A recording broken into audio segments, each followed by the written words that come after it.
A Maine community comes together to heal just days after the state's worst mass shooting.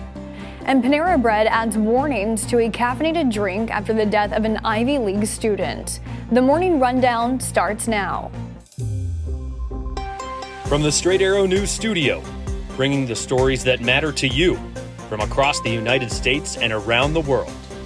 This is the Morning Rundown. Today is Monday, October 30th. Thank you for joining us. I'm Kara Rucker. A town in Maine, the site of the state's worst mass shooting just days earlier, became a place of healing and hope on Sunday night as more than 1,000 people came together to reflect, remember, and pray.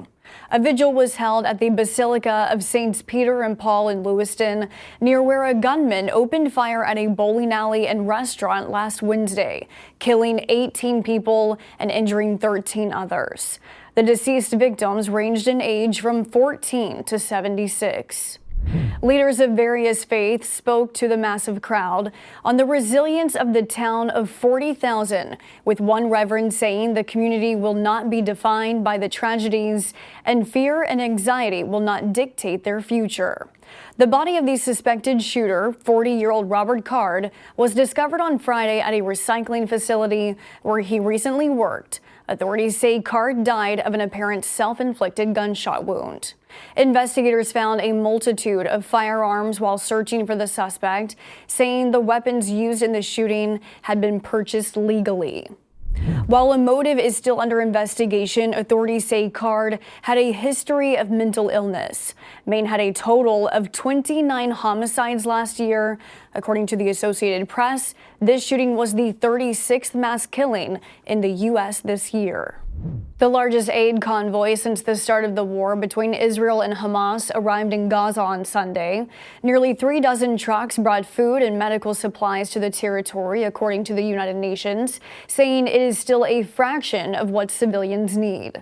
Israel began increasing its ground operations in Gaza on Friday, while continuing its airstrikes against Hamas for the October 7th terrorist attack that killed more than 1,400 people. The IDF saying this morning it hit hundreds of Hamas targets over the past several days. The World Health Organization said several health facilities in Gaza have been damaged, and hospitals are continuing to receive evacuation orders from Israel, saying it's impossible to do so without endangering patients' lives. According to the Gaza Health Ministry, the death toll since Israel began its strikes has risen above 8,000 people, saying many are children. The White House said President Joe Biden spoke again to Israeli Prime Minister Benjamin Netanyahu on Sunday, reiterating that Israel has every right to defend its citizens from terrorism, while underscoring the need to, quote, do so in a manner consistent with international humanitarian law that prioritizes the protection of civilians. The United Auto Workers Union reached a tentative deal with Chrysler parent company Stellantis over the weekend, while widening its strike against General Motors. 44 days into the stand-up strike, 14,000 Stellantis workers on the picket line headed back to work.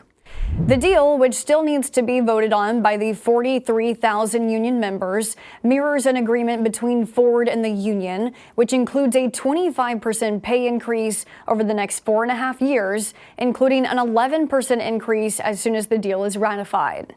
The union says the tentative agreement also saves 5,000 jobs that Stellantis was planning to cut and adds an additional 5,000 jobs.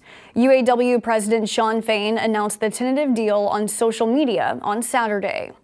Once again, we've achieved what just weeks ago we were told was impossible. The power of the stand-up strike cannot be understated.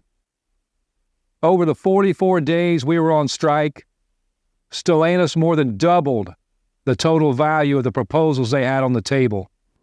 Hours after the Stellantis agreement, the union expanded its strike against General Motors, adding a walkout at a Tennessee plant, bringing the total number of GM workers on strike to roughly 18,000.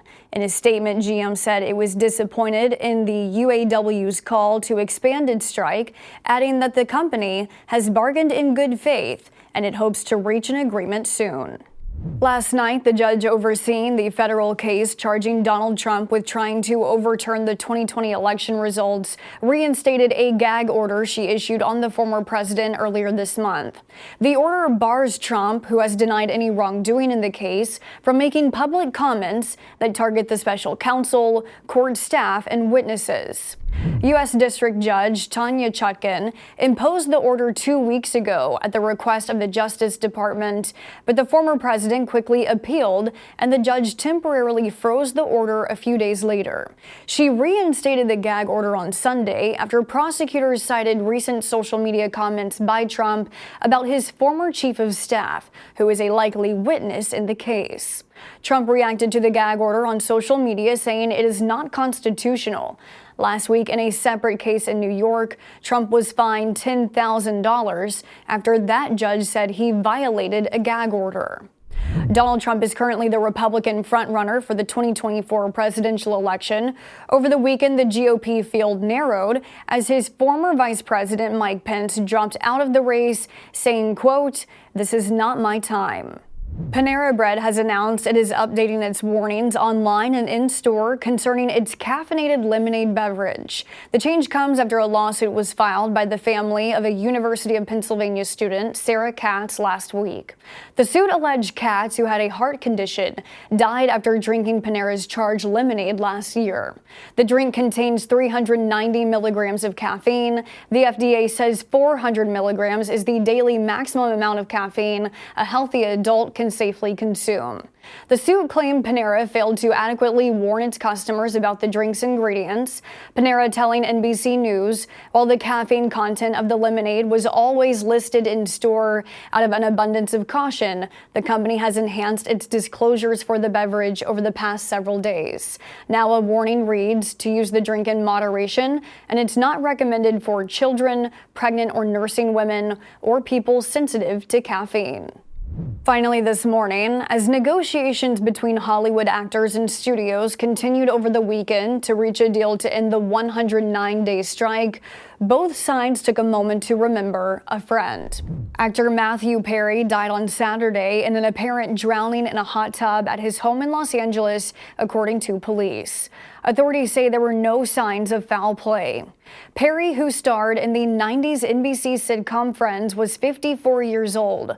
Warner Brothers TV, which produced the series, said in a statement Matthew was an incredibly gifted actor and indelible part of the Warner Brothers television group. A post on SAG-AFTRA's Instagram account read his legacy of work on screen and of helping others off screen will live on. Union President Fran Drescher said, "We lost one of our brightest stars." Matthew Perry was a 7-time SAG Award nominee and won in 1996 for outstanding performance by an ensemble comedy series for Friends.